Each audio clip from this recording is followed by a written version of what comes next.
About Narsingdi. Narsingdi ভাই করছেন কি ভুল জায়গায় পাড়া দিছেন নি, এনে ভালা করলে ভালা পাইবেন খারাপে পোল্টি।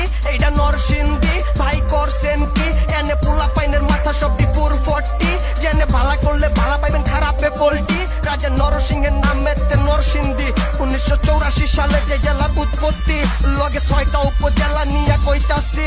তাইলে প্রথমে নরসিংদী সদর, জেনে পাইবেন বালাপুর আর গুপ্ত রায়ের জমিদারি কদর। শীতলক্ষা, আরিয়ালখা, পাহাড়িয়া, ব্রহ্মপুত্র এই 4 নদীর মাঝে শিবপুর অবস্থিত। বীরশ্রেষ্ঠ মতিউরের জাদুঘর, ফেরিঘাটার মির্জাচর, পাড়াতলি শামসুর রহমান কবি। রায়পুরা আইলে তুমি বাজান দেখতে পাইবা সবই। শাহ ইরানি মেরাতলি পোড়া দিয়া ব্রিজ,